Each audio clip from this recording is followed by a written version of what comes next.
Advocate Asif Ali, മുൻ director general of പ്രോസിക്യൂഷനാണ്. അദ്ദേഹം തത്സമയം ചേരുകയാണ് മീഡിയാവിനൊപ്പം. ശ്രീ ആസിഫ് അലി, ഇപ്പോഴുണ്ടായിട്ടുള്ള സംഭവം കേരളത്തെ ഒന്നാകെ തന്നെ ഞെട്ടിക്കുകയാണ്. ജനങ്ങൾക്ക് നീതി ഉറപ്പാക്കേണ്ട പോലീസ് തന്നെ ഒരു സാധാരണക്കാരനെ വ്യാജ കേസിന്റെ പേരിൽ അങ്ങ് പോലീസ് സ്റ്റേഷനകത്ത് വെച്ച് അങ്ങ് ക്രൂരമായി മർദ്ദിക്കുന്നു, തല്ലിച്ചതയ്ക്കുന്നു. ആ മർദ്ദനത്തിൽ ആ യുവാവിന്റെ ചെവിക്കല്ല് വരെ പൊട്ടുകയാണ് ചെയ്തിട്ടുള്ളത്. ഇതിൽ ആ യുവാവിന് നീതി ഉറപ്പാക്കേണ്ടതുണ്ട്. ആ നീതി എങ്ങനെ ഉറപ്പാക്കാൻ കഴിയും? നമ്മളൊരു ചൊല്ലുണ്ട് പണ്ട്, മനുഷ്യന് ഭ്രാന്തളകിയാൽ ചങ്ങലക്കിടാം, ചങ്ങലക്ക് ഭ്രാന്തളകിയാൽ എന്താ? കേരളത്തിൽ ഭ്രാന്തളകിയിരിക്കുന്നത് ചങ്ങലക്കാണ്. മനുഷ്യന് സംരക്ഷണം കൊടുക്കേണ്ട പോലീസാണ്.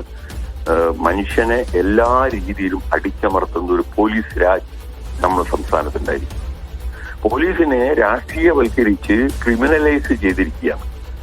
എന്തുകൊണ്ടാണെന്ന് പറഞ്ഞാൽ പല ചർച്ചയിലും പറഞ്ഞതാണ്, രാഷ്ട്രീയ പാർട്ടി അവരുടെ പാർട്ടിയുടെ ആവശ്യങ്ങൾക്ക് വേണ്ടി പോലീസിനെ ഉപയോഗിക്കുമ്പോൾ പോലീസ് ഇങ്ങനെ അഴിഞ്ഞാടി എതിരാളികളെ തല്ലിക്കുകയും ഭരിക്കുന്ന കക്ഷിയുടെ പ്രീതി സമ്പാദിക്കാൻ വേണ്ടി വൃത്തികേടുകൾ മുഴുവൻ ചെയ്യും. പോലീസ് മനസ്സിലാകുന്നില്ല. ഡൽഹിയിൽ ഈ അടുത്ത കാലത്തൊരു സംഭവം ഉണ്ടായി. 1 മണിക്കൂർ ഒരാളെ പോലീസ് കസ്റ്റഡിയിൽ വെച്ച് പാർപ്പിച്ച് താമസിച്ചതിന് ഡൽഹി ഹൈക്കോടതി 50,000 രൂപ നഷ്ടപരിഹാരം കൊടുക്കാൻ വേണ്ടി ആവശ്യപ്പെട്ടു.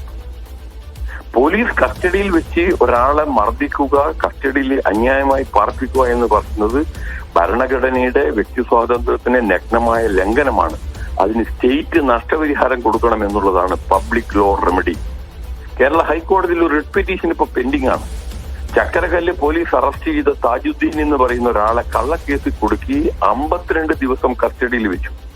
അയാൾ 1 കോടി രൂപ നഷ്ടപരിഹാരം ആവശ്യപ്പെട്ട് കേരള ഹൈക്കോടതിയുടെ പരിഗണനയിലിരിക്കുകയാണ്. അപ്പൊ പോലീസ് നടത്തുന്ന ഈ അതിക്രമങ്ങൾക്കെതിരെ ജനങ്ങൾ ഉണർന്നു പ്രവർത്തിച്ച് ഭരണഘടനാ കോടതികളെ സമീപിച്ച് പോലീസിനെ പാഠം പഠിപ്പിക്കാൻ നഷ്ടപരിഹാരം ആവശ്യപ്പെടുക, സമാന്തരമായി ക്രിമിനൽ കേസുകൾ പോലീസ് അതിക്രമത്തിനെതിരെ കൊടുക്കുക.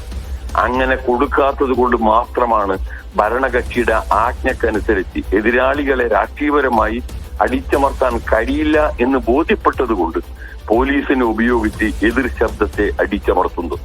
വടക്കേന്ത്യൻ സംസ്ഥാനങ്ങളിൽ നടക്കുന്നതിന്റെ മറ്റൊരു പകർപ്പാണ് കേരളത്തിൽ പിണറായി വിജയൻ ഈ മുങ്ങുന്ന കപ്പലിൽ നിന്നുകൊണ്ട് പോലീസിനെ ഉപയോഗിച്ച് എതിരാളികളെ അടിച്ചമർത്തി സ്വന്തം ആസ്തിത്വം നിലനിർത്താൻ പറ്റുമോ എന്ന് പരീക്ഷിക്കുന്നു. ഇതിലെ മറ്റൊരാശങ്കയുള്ളൊരു കാര്യം, ഈ മർദ്ദിച്ച ഈ 4 പേരും 4 പോലീസ് സ്റ്റേഷനിൽ ഒന്നും സംഭവിച്ചിട്ടില്ല എന്ന മറ്റു പോലീസ് സ്റ്റേഷനുകളിലായി സർവീസിൽ തുടരുകയാണ്, അവർ ജോലി ചെയ്യുകയാണ്. അവർ ഇതേ സമീപനം തന്നെയല്ലേ അവിടങ്ങളിലും സ്വീകരിക്കുക? ഉറപ്പാണ്. കാരണം ജനങ്ങൾ നിയമപരമായ മാർഗത്തിൽ കൂടി 2 മാർഗം. ഒന്ന്, പോലീസിനെതിരെ ക്രിമിനൽ കേസ് കോടതി മുഖാന്തരം എടുക്കുക. അതിന് ധാരാളം തടസ്സങ്ങൾ പുതിയ നാഗരിക സുരക്ഷാ സന്നിധിയിൽ വരുത്തിയിട്ടുണ്ട്.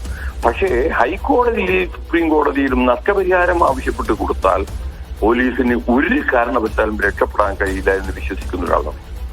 കേരള ഹൈക്കോടതി പല കേസുകളിൽ നഷ്ടപരിഹാരം ഓർഡറാക്കിയിട്ടുണ്ട്.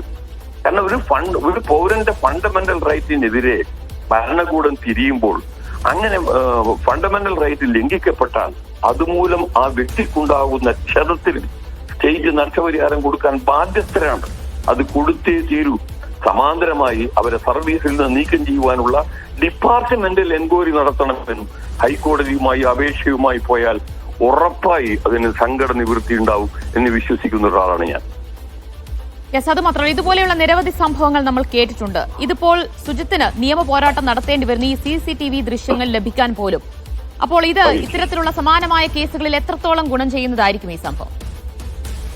ഈ സംഭവം ഒന്നല്ല, കേരളത്തിൽ ആദ്യത്തെ പിണറായി ഗവൺമെന്റിന്റെ കാലത്ത് തന്നെ 14 കസ്റ്റഡി മരണങ്ങൾ നടന്നിട്ടുണ്ട്. 14 പേരെ നമുക്ക് ഓർമ്മയില്ലേ? നാരായണക്കുറുപ്പ് കമ്മീഷൻ വെച്ച് ഇടുക്കിയിലെ രാജ്കുമാറിനെ കസ്റ്റഡിയിൽ വെച്ച് തല്ലിക്കൊന്ന സംഭവം നമ്മുടെ മുന്നിലില്ലേ? മാത്രമല്ല, തൃശൂർ ജില്ലയിൽ ഒരു ചെറുപ്പക്കാരൻ മുടി വളർത്തിയതിന്റെ പേരിൽ പോലീസ് കസ്റ്റഡിയിൽ വെച്ച് മരിച്ചു. വരാപ്പുഴയിൽ ഒരു ചെറുപ്പക്കാരനെ പോലീസ് കസ്റ്റഡിയിൽ വെച്ച് മർദ്ദിച്ചു കൊന്നില്ലേ? ഒരു മർദ്ദകരുടെ ഭരണമാണ് കേരളം എന്നതിന് ഇതിൽ കൂടുതൽ തെളിവ് വേണോ?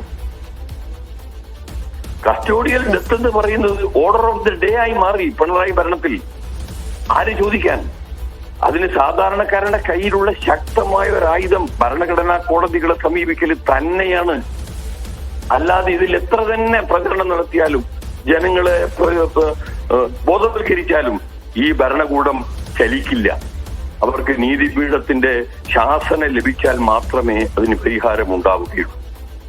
ആ വഴിക്ക് ജനങ്ങളെ ചിന്തിക്കാൻ ഇതുപോലുള്ള വേദികൾ ഉപയോഗപ്പെടുത്തണമെന്നാണ് എനിക്ക് പറയാനുള്ളത്. നന്ദി ശ്രീ ആസിഫ് അലി പ്രതികരിച്ചതിന്. മുൻ DGP അഡ്വക്കേറ്റ് ടി ആസിഫ് അലിയാണ് ഈ വിഷയത്തോട് പ്രതികരിച്ചത്. അദ്ദേഹം പറയുന്നത് പോലീസ് സേനയിൽ ക്രിമിനൽ വൽക്കരണം നടക്കുന്നതിന് ഏറ്റവും വലിയ ഉദാഹരണമാണ് ഈ CCTV ദൃശ്യങ്ങൾ എന്നാണ്.